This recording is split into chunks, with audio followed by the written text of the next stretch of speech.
live now. There we are. Hello.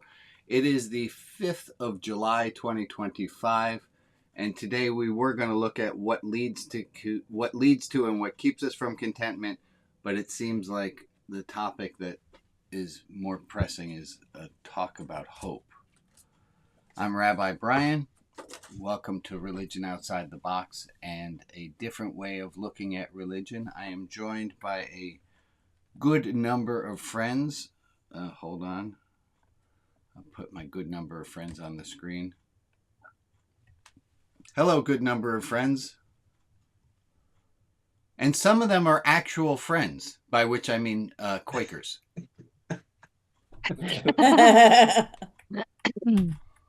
I want to thank both of you for laughing, and the rest of you. Hi, Missy. Hi, Steve. Hi, Patricia. Hi, Diane. Hi, Carol. And hello to anyone who I did not mention by name. I apologize. Oh, good morning, Ruth. Glad to see you. Glad you're here. Before we get going, I want to start us with a serenity prayer. This is a non-theistic version of a serenity prayer that was brought to us by Dan. Thank you, Dan, for sending this in. I think this might be a good place for us to start. May I develop the serenity to accept that there are unacceptable things I cannot change. I'm going to pause there. May I develop the serenity to accept that there are unacceptable things I cannot change, the courage to change the things I can, and the wisdom to know the difference. I'm going to change it to first person plural and say, may we develop the serenity to accept there are unacceptable things we cannot change. May we develop the courage to change the things we can, and may we develop the wisdom to know the difference.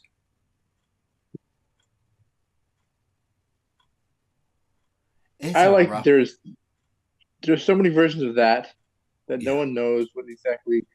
Supposedly the oldest version I've heard was by Reinhold Niebuhr. And now my brain doesn't work. It's all right. Were you going for Reinhold Niebuhr? That's the theistic version, but there's supposedly that comes from a earlier version that the words are the same, but it's phrased different. It's okay. And not being a scholar and not checking that out. I think that's a good thing. It's all right. It's all right. If anyone wants to look into that, and let me say hello also to our friends on Facebook. I have the Facebook chat up so I can see that comments that are made on Facebook, and hopefully I can incorporate them into our discussion today. I always so may we develop the serenity to accept that there are unacceptable things. Today is July the 5th. On July the 3rd, the big, beautiful bill, which is unacceptable. Yeah. It's unacceptable. Big, ugly bill. And I don't think we should have serenity. I don't think we should be serene that we cannot change some of these things. But may we have the courage to change the things that we can. And may we know what we can change and what we can't change. We get a chance to change in 26. Yeah. Hopefully. Yeah, well, we're going to get a chance to vote. And then if we can get the Senate to swing a couple of spots and the House to swing a couple of spots, we can undo a lot of this stuff. Right. It's just a really dark time right now. Really dark time. I want to begin with a little bit of review. Is there something that was said last week's service that you are holding on to? Is there further learning that you did about something that we talked about last week that you'd like to voice up in this community? Is there something from last week you have? Last week we talked about contentment. What keeps us from being content? While you think about that, and I will ask you, hey, maybe try this. Pretend that one of your favorite people is missing today's service. And I'm going to ask you to take notes for them. So that next week, when I say, is there something that happened from last week's service that you'd like to comment on, you already have it written down.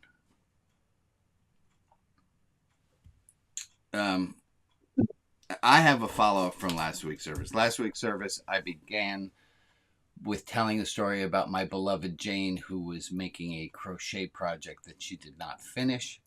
And the moral of last week's service was, whose problem is it that her unfinished crochet project was aggravating me?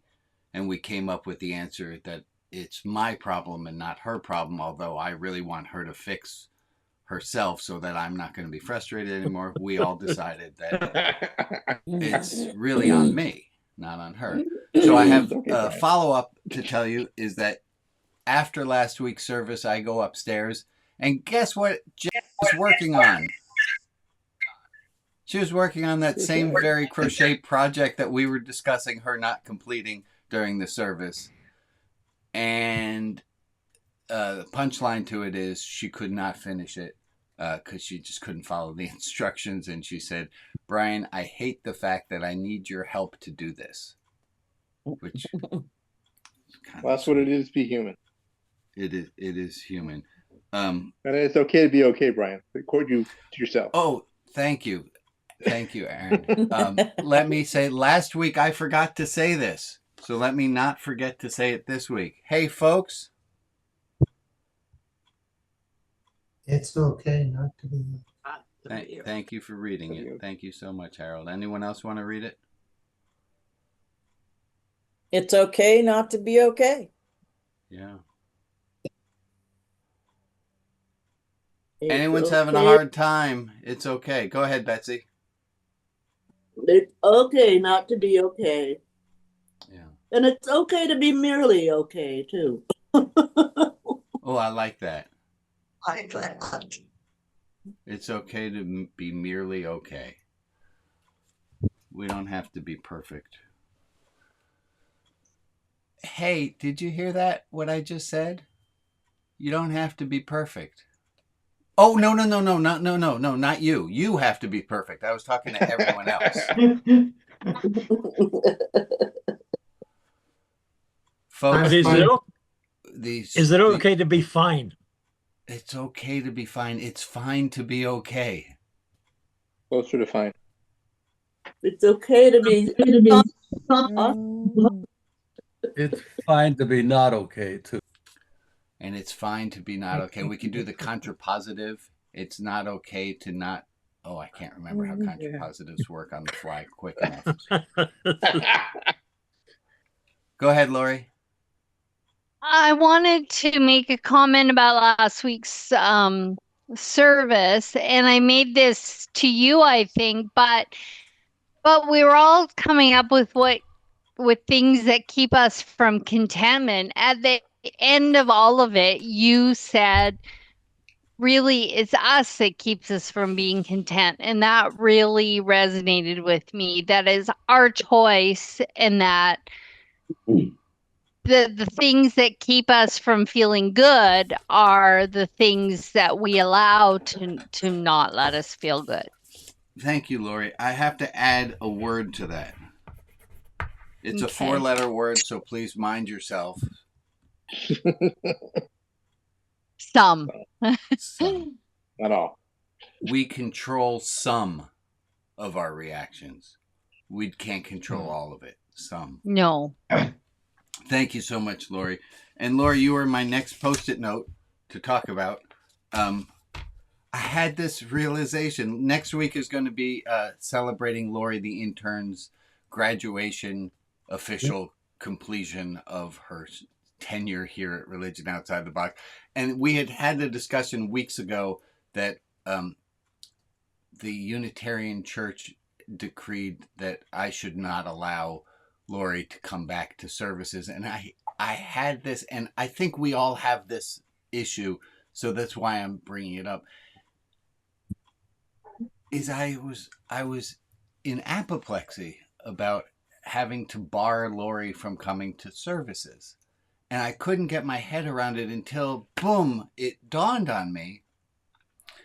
I haven't kicked anyone else out of Religion Outside the Box land. And I have had some requests from some of you to kick some other of you out. And I have ignored those requests.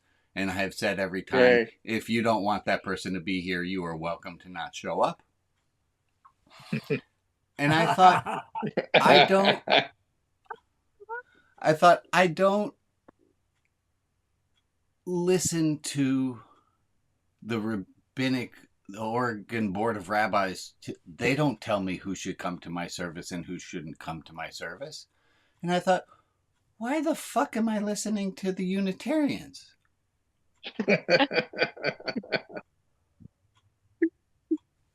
They have no power over me.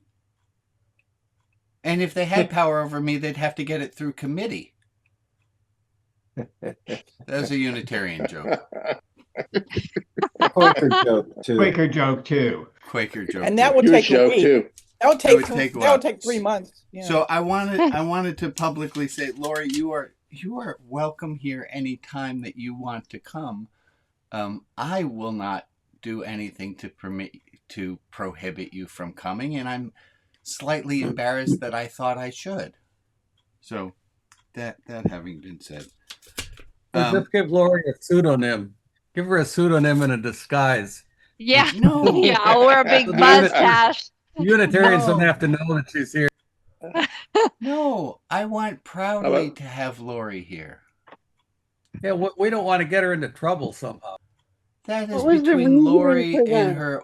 That is between Lori and her ordaining body. That is not up to me. Yeah. Why did they say that? Oh, because they want to protect the senior minister in case the intern decided to run away with the congregation. If the intern were more beloved than the senior minister, there could be problems. It's Unitarian policy. Again, So they have no jurisdiction here. That was. Michigas. So Did you as tell- this did you as tell them that? Rabbi, Yes, and Ruth. it happened in New York City. The junior rabbi ran away with half the congregation. I hate to say, if any of you want to run a breakaway group, go for it. I'll send y'all the Zoom link. Lori, I know your skills with Zoom. I'm not worried. I Oh, know. damn. That's his word. Okay. so Rabbi, you're the senior pastor here. So why don't you send a letter to the Unitarians and tell them you're really not worried? And because I'm not sending a letter to the Roman Catholics. I'm not sending a letter to the United Church of Canada. I'm not sending letters to anyone, including the Unitarians, because why would I? It has no bearing on what we do. Okay. None of their business anyhow. It is none of their business. That's exactly right. That's what I was getting towards. I want to share something that I learned in the last week. It's a quickie, and then we'll get to meatier topics. I learned new definitions of guilt and shame. Guilt, this is according to my friend Scott, guilt is when I break my moral code. I do something that I feel bad of. I have guilt because I've broken my moral code. Shame is when I've broken your moral code. When you don't like what I've done, that's shame. When I don't like what I've done, that's guilt. That's not what shame means. Is that what shame means? That's what this is a new improved definition. Guilt is when I've broken my moral code. Shame is when I've broken yours. Guilt is I don't like what I've done. Shame is you don't like what I've done. Or I don't think you would like what I've done. Or who I am. That's not what it means. Shame is when you feel like guilt is about what you do, and shame is about who you are. Marilyn, I was adding in a different. Yes, you are absolutely right, but I'm adding in another gloss on shame and guilt. Guilt is what you do. Marilyn's definition was, this was the one that I had previously known, was that guilt is that you did something wrong. Shame is that you are wrong. It's good to keep these two separate. All right. Thank you so much for that. Homework for next week. Please come up with it, as it is Lori's official graduation. We are going to have a celebration of Lori. We're also going to be singing happy birthday to special members of Religion Outside the Box whose birthday happened to be next Saturday, so come back for that. Oh no, I totally lost my train of thought.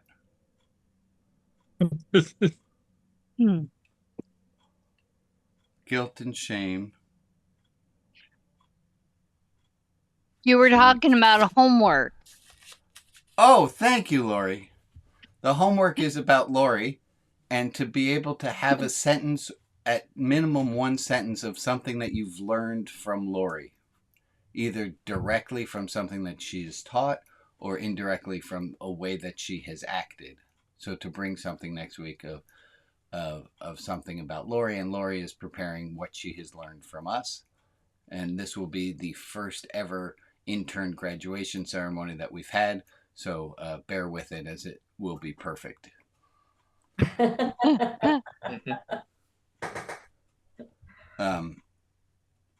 Okay.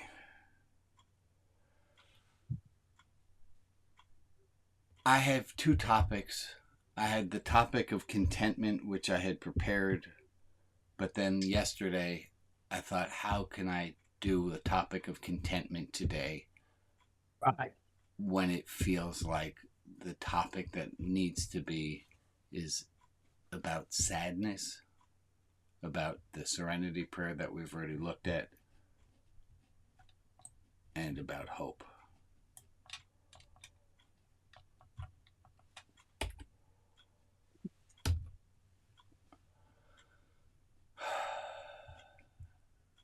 I'm going to put everyone up on the screen. No, I'm not. I'm going to try to put everyone up on the screen. Look at these people. Look at yourselves. Everyone's heart is broken some. Everyone's mourning. And there's something about doing this as a community that lets us know we're not alone. We're not alone. We feel a bit powerless, gobsmacked.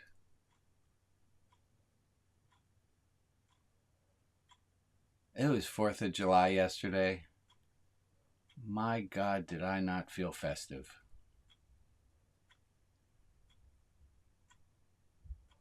I wore a red, white, and blue. I tie-dyed a shirt red, white, and blue. I wore my red shorts. I wore white shoes and a red cap.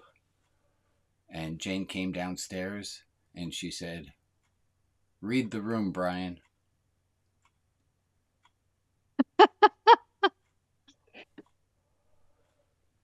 Is it after Labor Day? I said, I am. I still want to be patriotic, though. Really hard. I'm looking at this whole group, and it's like we've all experienced a death. Come to Canada. Yeah. Thanks, Rob. I I'll take think you up on that. Hold on. Let's go Carol and then Ruth. I think there's a step missing. Help us. Every one of the mystics and people that we most admire, like John Lewis, lived in times as hard as this. Correct. Whether you're looking at Eddie Hillison or John Lewis. And the point is, we have within ourselves access to the transcendent. We are not the center of the universe, and we can know that, in fact, the world is beautiful. Yes, there are evil people in it. There are many more good people. There is great beauty, and we can focus on letting our own light shine so that no one ever despairs. Amen. Wow. That was Thank beautiful. Thank you, Carol. That was amazing. That was something I was thinking myself too, is this is really our time to shine, actually, when you think about it. Instead of relying on government, we got to rely on each other, and we can bring it. Yeah. I do want to caution that we don't step into spiritual escapism. There's still mourning to be done. And there's hope to be found. And there's love to be given. But there's also some mourning that needs to be done. Ruth, you had wanted to add something in? I love Carol's words, but I have had a very terrible reaction to what has been perpetrated here. And I need to share it, which is that cutting Medicaid is a form of genocide. It's a way of getting rid of people that these people don't like. And to me, it's horrendous. It is. Thank you, Ruth. The key here is and. It is awful, and we can have hope. It is we can have hope, and it's awful. And on Facebook, you're getting comments, Carol. And Aviva, I don't quite understand what that means. Carol dropping science. But I think it's a compliment. Like a mic drop. Got it.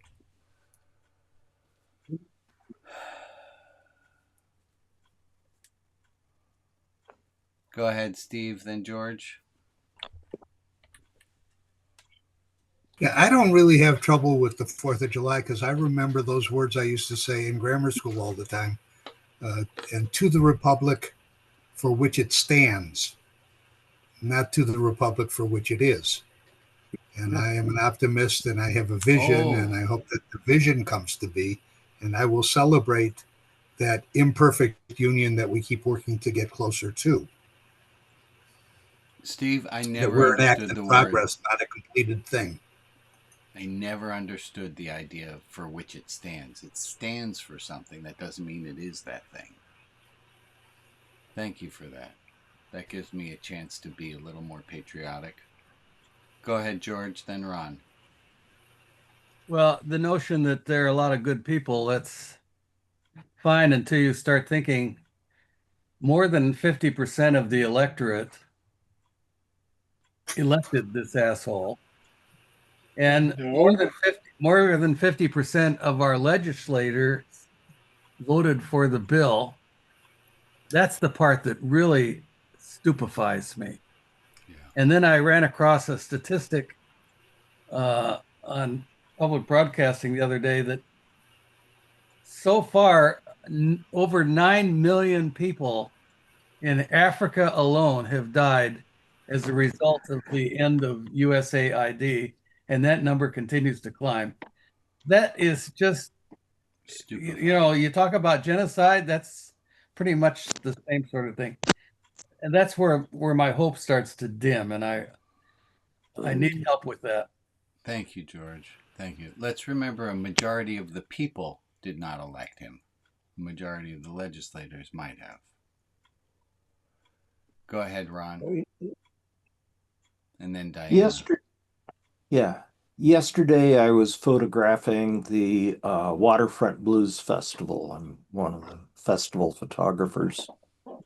And most of the bands spent at least a portion of their time on stage talking about how we need to care for each other, that we're in this together.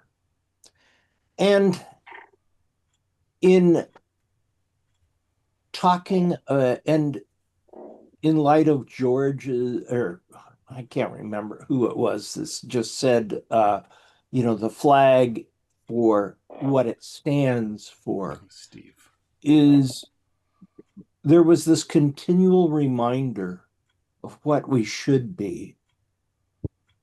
And there was a point at which I was almost ready to cry. Mm-hmm. Yeah. It's a tender time. Diana, what do you have to add?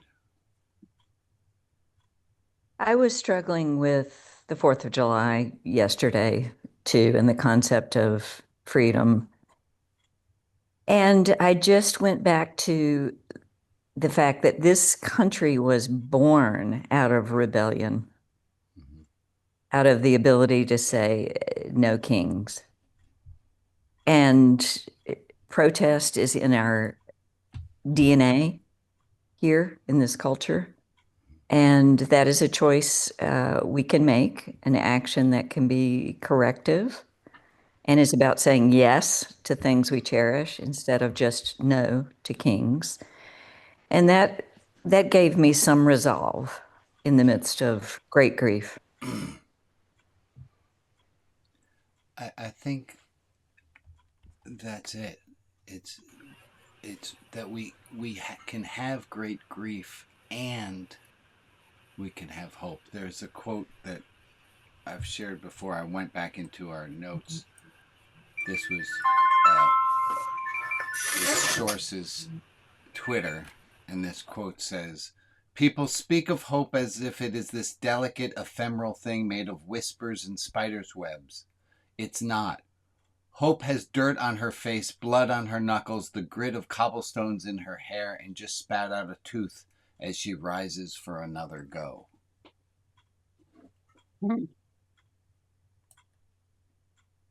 Me.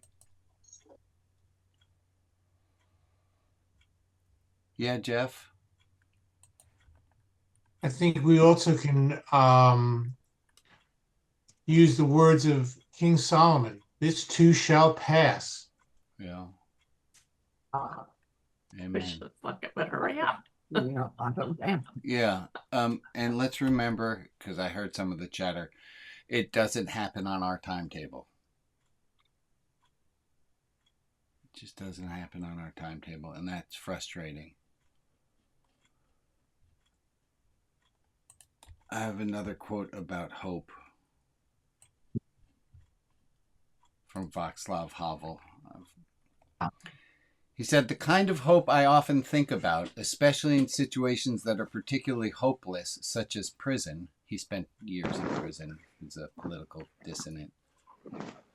"The kind of hope I often think about, especially in situations that are particularly hopeless, such as prison, I understand above all as a state of mind, not a state of the world. Either we have hope within us or we don't. It's a dimension of the soul. It's not essentially dependent on some particular observation of the world or estimation of the situation." I'm going to say that again. Hope is not essentially dependent on a particular observation of the world or estimate of the situation. Hope is not prognosticism. It is an orientation of the spirit, an orientation of the heart. Hope transcends the world that it is immediately experienced and is anchored somewhere beyond the horizons. Hope, in this deep, powerful sense, is not the same thing as joy that things are going well or willingness to invest in enterprise that are obviously headed for early success. That's not hope. But rather, hope is an ability to work for something because it is good, not just because it stands the chance to succeed. We have hope because we believe in democracy, hard as it is.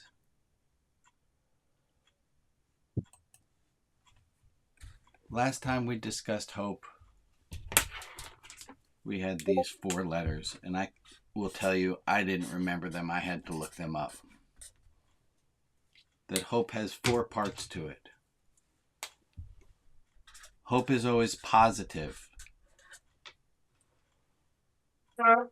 Hope is positive. It's looking towards what could be better, what could be good. Hope is agile. It adapts. It's agile. Hope is grounded in reality. We're not hoping that space aliens are going to come down and save us. Hope is grounded in reality. What can I do now? And hope has action to it. I took a little bit of hope. I spent a little bit of hope the other night. I went out. What night was that? Today's Saturday, so it was Thursday night. Thursday night, I went out with some friends, and we're at a beer hall, and I had a delicious cider. And I did a little bit of this action, and I said at a lull in the conversation, so what are we doing to overthrow the patriarchy? What are we going to do to make this world a better place? And it was just a small action by mentioning it. Did we come up with the exact answers? No, of course not. But it was just by bringing it to the attention. That's a small action, but it's something that we can do. And I think all of us have the power to do small little actions grounded in reality that are agile. They change. The idea is not going to be the same, and stay positive. I spend at 7 o'clock, a lot of you know this, at 7 o'clock most evenings, if I'm around the house at 7 o'clock, my alarm on my watch goes off and I go outside and I play We Shall Overcome on the French horn. And I have been told it can be heard 2.5 blocks away. Wonderful. I had been wondering for a long while why was I playing the French horn, and I now know, because it's a soulful instrument, and playing We Shall Overcome, it inspires me. And I've heard from neighbors, they don't come out and clap every night, but I have heard from neighbors how important it is to them as well. And it gives me hope. It gives me hope to know we shall overcome.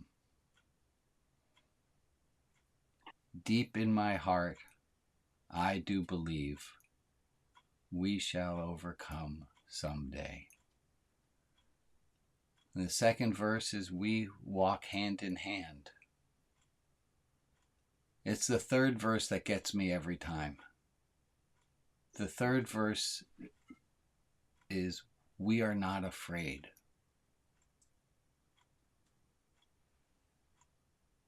Now, of course, I'm playing this on the French horn, so there are no words. But I know every time I get to the third verse that it says we are not afraid. And having faith, or not having faith, being brave. Being brave to not be afraid. I saw, it's Sandra. Sandra's not here. Sandra sent me a list of her. We were talking about quotes. And I sent some of my favorite quotes, and Sandra sent me a Excel spreadsheet of her favorite quotes. And I looked through, and one of them was on the topic of fear. And what caught my eye was the source of the quote was Hallmark movie. And it said about fear, the quote was, honey, I'm sorry that you're afraid, but you might still have to do this thing scared.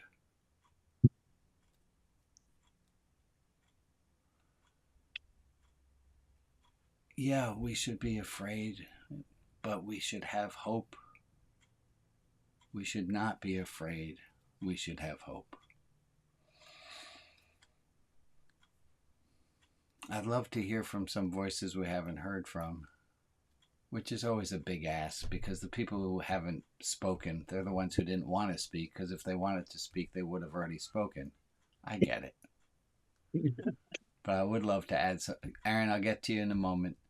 I would love to add some other voices in as well. What's giving you hope these days? Looking at this group of people on my screen gives me hope. To know that 41 active participants right now, plus whoever's on. Chad and Letha, Facebook. There's videos on my YouTube channel. I don't have it at the ready. But when I send out the two bullet summary, which I usually send out after this service, at the end there's a list of last week's videos, and you can see videos and to look there. Aaron, what you got, buddy?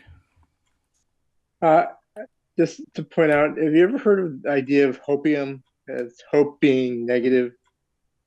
Yeah. And just want to point out, there's a group now that's calls themselves hopium. I don't think that's what they mean. I think they're trying to claim it back as something else. That gives me hope. Like that gives me hope. So it's not always clear. Sometimes it's contradictory. Thank you, Aaron. Just hope is something. We'll go back and forth. So that gives me hope. I heard this from a Buddhist friend, and it's a dark way of looking at hope. It's that looking at the story of Pandora and Pandora's box, that the first time she opens the box, we all are familiar with the story. Pandora's box, yeah. So she opens the box, and out comes pestilence, war, and famine. She closes the box. And the voices inside say again sweetly, let us out, let us out, let us out. And she opens the box, and out comes patriarchy. And I know that because the whole story is about how women brought evil into the world. That's fucked up. So that comes out of the box, and she closes the box so nothing else can come out. And then the third time, and we know this from every joke we've ever been told, that the first two things are the setup and the third one's the punchline. And we all hear the story is that a sweet little voice comes from inside the box and says, let us out, let us out. And she opens the box, and inside there's hope. And we all took this as a lovely message of how hope is always there, despite how hard things are. And I do believe that. And hope can be the worst of all the evils. What else came out of the box was evil. What came out of the box, evil. What comes out of the box, it's just called hope, but it could be evil because it gives us a sense that things could be other than how they are. That's how my Buddhist friend stole the story of Pandora's box and took it from me. Stomped on it. Damn it. Aviva, my friend, what do you have to add? Hi, Rabbi. Hi, Aviva. A couple years ago, you really helped me in a time when I was feeling bitter and just angry at the world. And I think that's kind of coming up for me right now when I hear about hope. It's sort of like, I don't know, there was a story that you shared. I think you actually shared it in this space, so maybe some people remember, about like the bitterness of coffee as a bean. Like if you were to chew on a coffee bean, it's not very tasty. But then there's this like just add water, right? And then we have this like really awesome cup of coffee. So I'm just thinking of that lesson from you, Rabbi, and I don't know if you have little bits of wisdom to share around like what's the just add water right now? I'm searching for that, like, to transform what I feel like is kind of heading toward bitterness. Yeah. Breathing? What is the just add water? I have it some looking Something at my simple. kids, looking at the next generation, looking at how kind my children and all of their friends are, that gives me a little bounce. Seeing all the people protesting, that gives me a little bit of a bounce. Help me out, people. Love. Seeing it's that Mr. Rogers, look for the helpers. Seeing people help. Oh, I have another one that helps me. And I just did this the other day. Being kind. Being kind to other people and extending a little extra grace. I was going to say it floats my boat. It helps buoy me. I talked with my buddy Larry, my best buddy. He's 87, and I said, Larry, I'm dry. I don't have hope right now. And he reminded me that hope is something that whispers, and you have to be quiet in order to hear it. And he had an old phrase that I liked very much, which was, I would rather, try this on, I would rather have hope and be occasionally wrong than not have hope and always be right. I have hope that something beyond what I can see will happen, and it will happen for the positive. I have hope that that will happen, and I have to have that hope. It's that Langston Hughes quote, hold fast to dreams, for if dreams go, we have to hold on to hope because we drown otherwise. Harold, Connie, what works for you? What do you got? You remember that poem I sent you a couple of weeks ago? You're going to have to remind me. Basically said, when I feel helpless, I help. Yes. I think that's worth revisiting because when you get down in the dumps, you grab a shovel. And the first thing you have to do is put the shovel down and see what else is going on. And little acts of kindness go a long ways to helping both sides, your insides and your outsides. And I think that's one of the things that kind of keeps me going. I volunteer at a food pantry one day a week, and it's always a joy to go down there and help. And at least for 4 hours, I feel better about the whole wide world. Amen. I think that poem is worth revisiting. Grab a shovel. I was at DEQ, which is the Oregon Department of Emissions. I had to get my car smog tested, and it's an hour-long line in the queue. And a car, I'm maybe 45 minutes into the line. I can see the part where the machines are where I'm about to get to. And a car pulls up in the shoulder, which you're not supposed to be in, and parks right near my car. And I see the gentleman exit the car and talk to the Honda CRV in front of me. And then he comes to my car. I roll down the window. And he says, the clerk really messed me up and put me in the wrong lane. And I'm thinking, no, the clerk didn't mess you up. You messed you up. The rest of us figured it out from the clerk's directions perfectly fine. But he pulled up and he said, do you mind if I cut in front of you? The woman in front of you said that and he points to the maroon car. He says, she said she'd been waiting in line long enough. I said, of course. He told me his name is Greg. I said, Greg, go in front of me. Of course, you're welcome to. He said, I have no money to give you. I said, I'm fine. I can wait another 5-10 minutes. And that kindness buoyed me for most of Wednesday. It's what you're saying, Harold, is doing good things. It's a salve. Not only does it fix the world, but it fixes our hearts. Yeah. One of the things that I find also helps is I contribute to organizations that I think are doing some good. And I always enjoy getting a thank you note for my contribution, even though it's not very big. It always makes me feel better. And I'm like, I don't remember who's just said it, maybe it was George, about USAID causing deaths around the world, with World Central Kitchen could always use some help. And there's other organizations like that that I can't fill the void of USAID, but we can do something through other private organizations that can solve some of these problems. And that's part of this action thing about hope. If there's no action, hope goes away pretty quickly.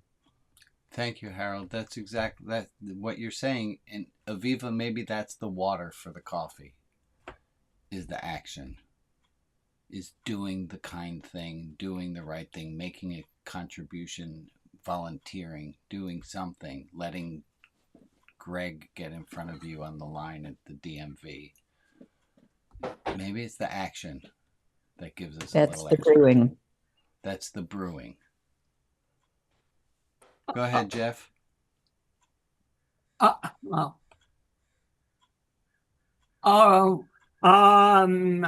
There's a favorite quote of mine. Stevenson was describing Eleanor Roosevelt, and he said, "For she would rather light candles than curse the darkness," and her glow had warmed the world. And I've always, happily, that's right in my neighborhood. I see it often. And I think it's a wonderful way of thinking about doing something positive to help. Amen. Amen. Let's light candles.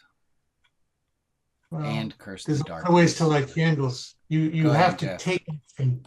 Ben Franklin gave two quotes that I've always appreciated. One is, if we don't hang together, we're all going to hang separately. And the other one is, we have a republic if we can keep it. It is up to us, and it is the actions that we take locally, personally, like you did with the guy at the DMV, and things like that, that help us get through our days and make other people's days better so that they will pay that forward. Amen. Amen.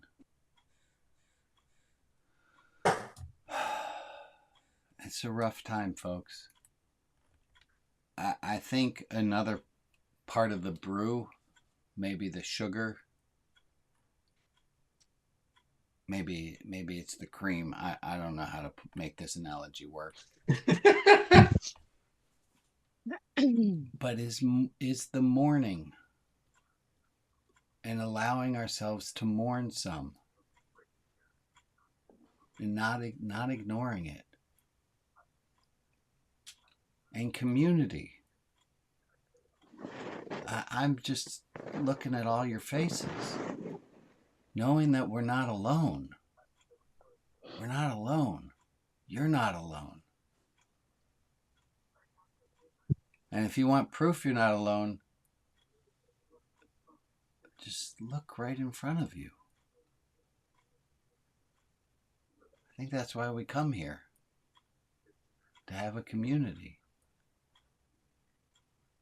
Especially on these ding-dong electronic things that we're just so isolated all the time doing our own things.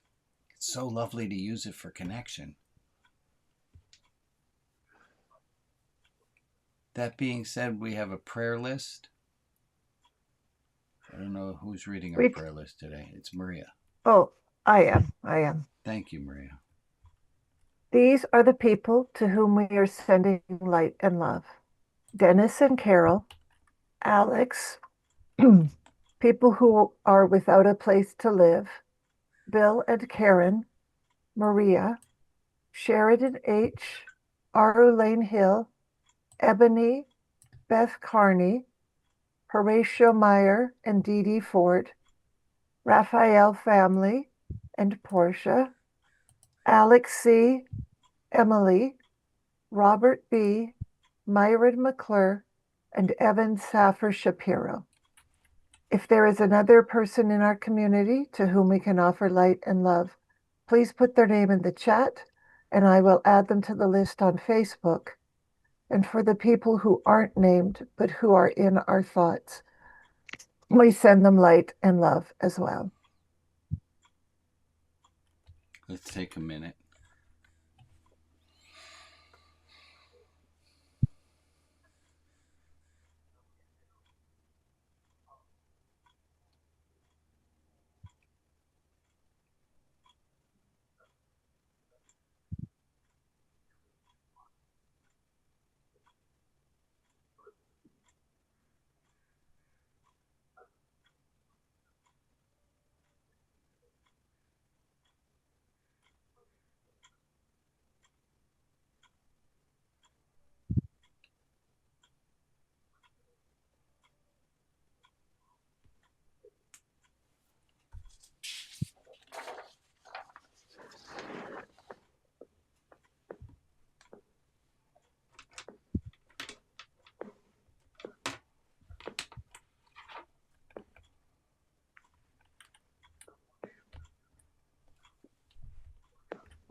I have an idea.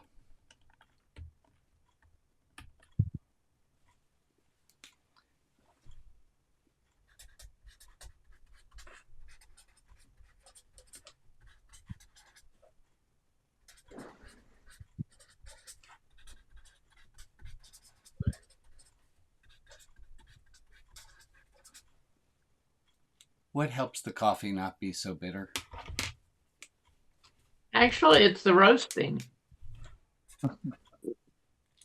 Not sure what to do with that. I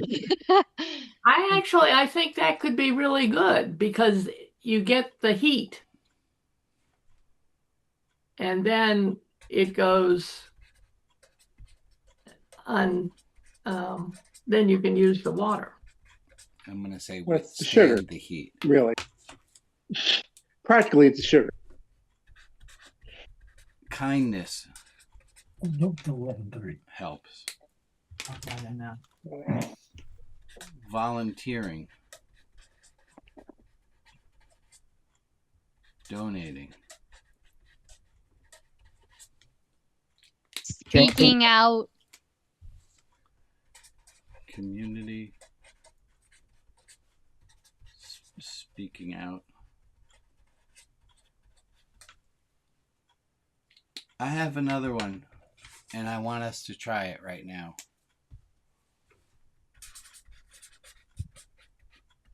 Ah, yes. Oh, gratitude.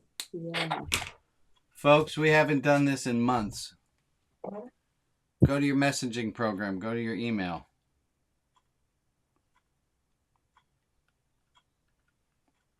No.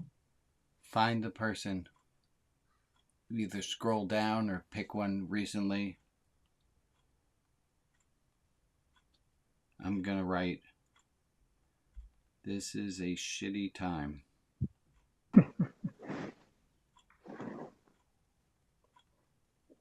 I'm glad you are in it. In my life. Are in my life. This is a shitty time. I'm glad you are in my life. Write something to someone. This is about connection. Knowing that we're not alone.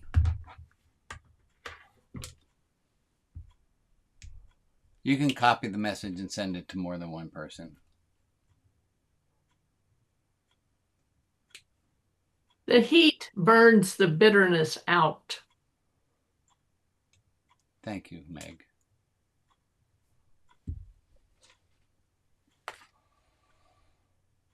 It also depends where the coffee is coming from. Different coffees have different tastes, different aromas. And sometimes, as in all things in life, you have to moderate the heat to the situation. Yeah. And I think that's what Meg's talking about. If we do it too hot, we burn the whole thing. We don't do it at all, it remains bitter. It works. I think we keep thinking we're the center of the universe. When we realize we're a part of something, we're not what it's all about, that all the beings on this planet, not just people, deserve to live. They all have some level of consciousness, and then we are never alone. And when we start finally recognizing our interconnectedness, we also recognize that that's what's holy. And I think we need to think of the word holy, that this whole world is something we should just bow down and say thank you for. Amen. Thank you, Carol. Feeling connected to each other, feeling connected to the world, to life itself. If you want to use a deist word, feel free.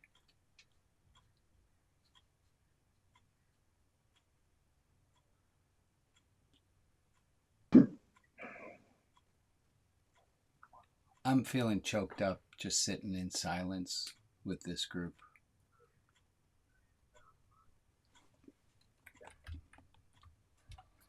I'm going to suggest we do that.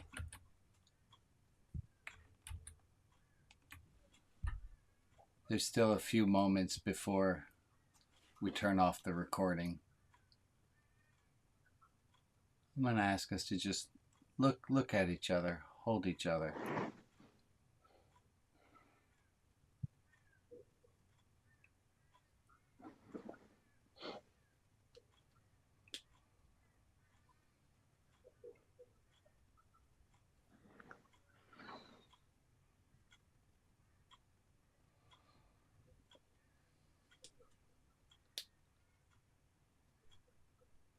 Two weeks ago, we were away, and my family and the Rubin family, and we had a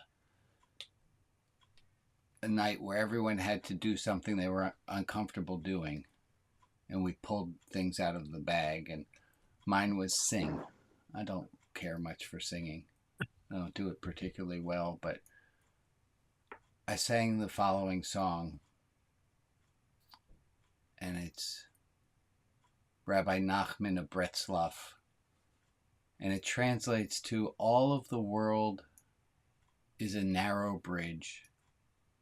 What is important is not to add more fear.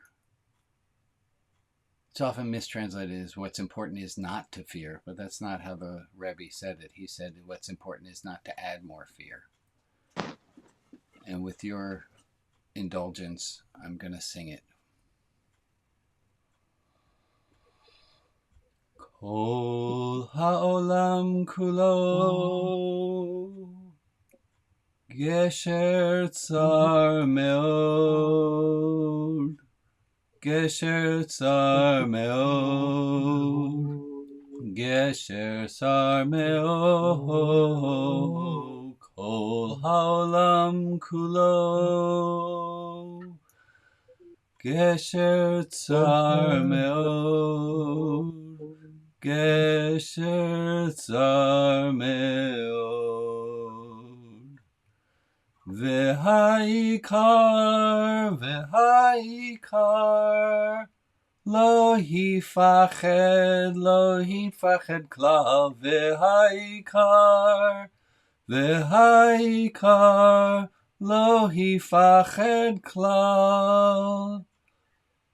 All the world's a narrow bridge. All the world's a narrow bridge, my love. All the world's a narrow bridge. All the world's a narrow bridge. What's importance not to add any more fear, my love. What's importance not to add to the fear. Yai, dai, dai, dai, yai, dai, dai, yai, dai. Yai da da da da da, yai da da da, yai da da, yai da da da da da da.